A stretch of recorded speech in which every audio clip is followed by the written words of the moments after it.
Hi, everyone. I'm Dr. Patrick McGrath, the Chief Clinical Officer for NOCD.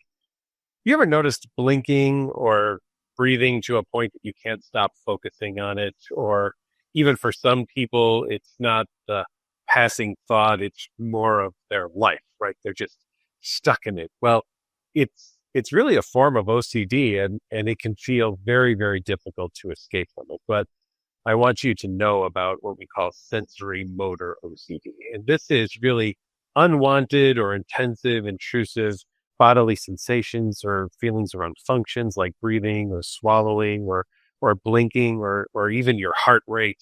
And it's an awareness that becomes very distressing to people. And it isn't just the sensation itself, it's the thoughts about the sensation. It's the worries about them. It's the what ifs around them.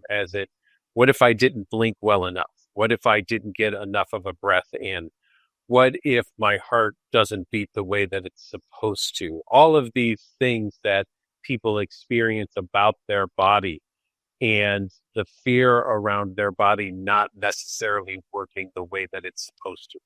Now, interesting, that fear seems to go away when people are sleeping, right? Suddenly your body seems to be able to work just fine when you're asleep.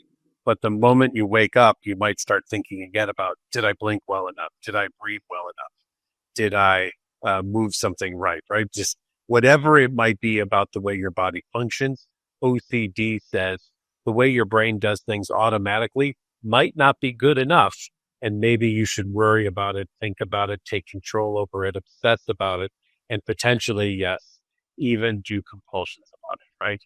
So these can be sensory, these can be motor components about things, and somatic OCD is always going to focus on the way your body is functioning, right? So maybe it's questions like, what if I choke, right? It can be, I can't stop thinking about my blinking. Why can't I do that? I want to stop noticing every time I move a certain body part, I move my head. So there could be a ton of self-monitoring around various sensations that we have. There's even the point of, did I exhale enough? And I've seen people even do things like this where trying to make sure they get all of the air out of their lungs so that the next breath is a full breath of oxygen, that they get as much possible in, and they want to be sure that it's working at absolute total 100% capacity. But of course, that looks a little strange or odd, probably doesn't go over well in a job interview, and can be quite disturbing for people who are around you, much less the effect that it will just have on your own life and probably the pain and suffering that something like that causes. But OCD, of course, says, don't care if that's painful. Don't care if it's weird. Don't care if people judge you. You know why? I'm in charge and we have to satisfy me. So OCD doesn't care about any of those other things. OCD just cares about you do something well enough to satisfy the OCD. That's really what's important, right? So there's all these self-monitoring kinds of experiences. There might be a lot of reassurance seeking that people do. Do you think that I blinked well enough? Do you think I'm getting enough air in? How can you be sure about that?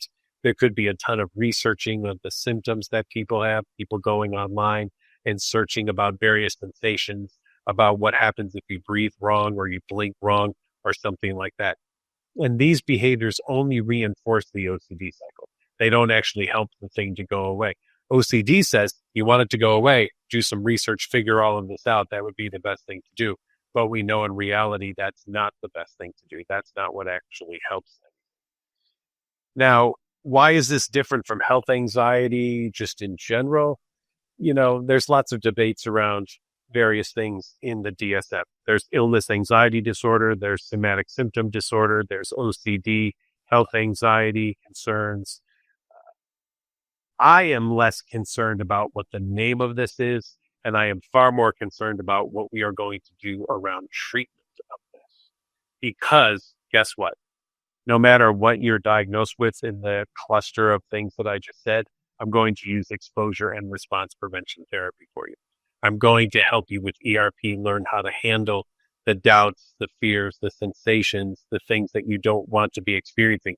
I'm going to teach you how you can accept them and handle them and move on from them and not be so overwhelmed with them and feel as if the only way to function is to satisfy the OCD, right? So there may be intrusive thoughts about bodily functions, the way it's working. It could be fears about illnesses that may be coming. There could be actual physical problems or medical conditions. No matter what, OCD is going to try to jump into all of those things because OCD says, I can make everything better.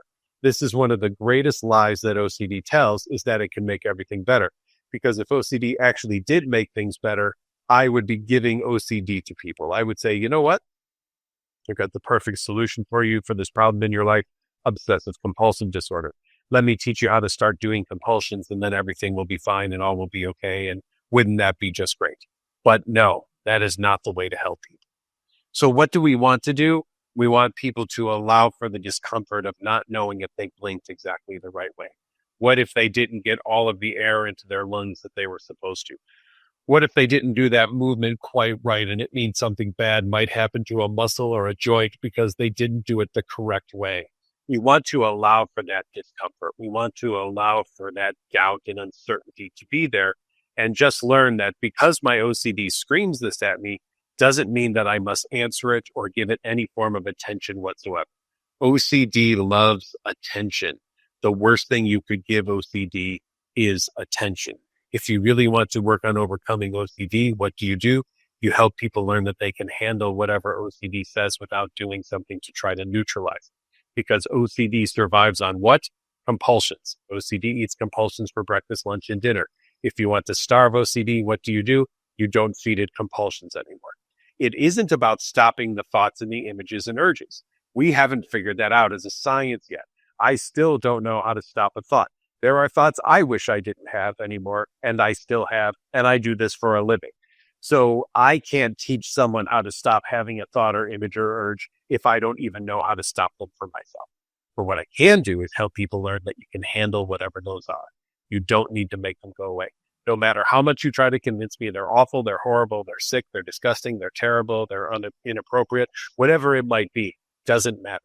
You can allow them to be there, pass by, and move on, and go on with the life that you want to live and not the life that OCD wants you to live. So maybe we could all do a little example here. Let's, if you're willing, right? And if this is your thing, you don't have to participate in it, but why don't we just practice maybe doing a blink the wrong way and see what happens, okay? So again, totally up to you if you want to do it, but I'm going to try it out and let's see what happens. All right, I'm going to blink wrong. All right, now, should I undo that blink? No, it did feel weird. It did engage a bunch of muscles. Well, this eye feels a little bit different now because I squeezed it. But I'm just going to allow that to be there and to let that pass without doing something else to try to neutralize it. Because there could be an urge to rub your eye. There could be an urge to blink that way again and to do it twice because maybe you don't like doing things once. Maybe you like doing it twice. There could be an urge to do that because you think if you squeeze it again, it will somehow neutralize the first squeeze. Whatever the reason would be, I'm not going to do something to try to neutralize it. I'm going to let that feeling that's in that eye be there and just allow it to pass on its own without having to do something to try to make it go away. So whether you have, again, illness, anxiety disorder, somatic symptom disorder, whether you have health anxiety, whether you have any kind of concerns about the way your body is functioning and OCD is the thing that comes into it, it's manageable through a exposure and response prevention therapy base of treatment. And if you're looking for help with all, well, guess what? We have a network of therapists at NOCD who can assist you with that. So please reach out to us at NOCD.com. That's NOCD.com, where we would be more than happy to chat with you. We do a free 15-minute call with everybody. We can check your insurance, we can get you the right coverage, and we can find a specialist in your area who can assist you so that you can start living the life that you want and not the life that OCD wants. Thanks for listening. And remember, check us out on the Get to Know OCD podcast. And also subscribe to our NoCD YouTube channel, where you can watch me and my recordings of my Wednesday night webinars where I answer questions from all over the world about OCD and related conditions. Talk to you soon.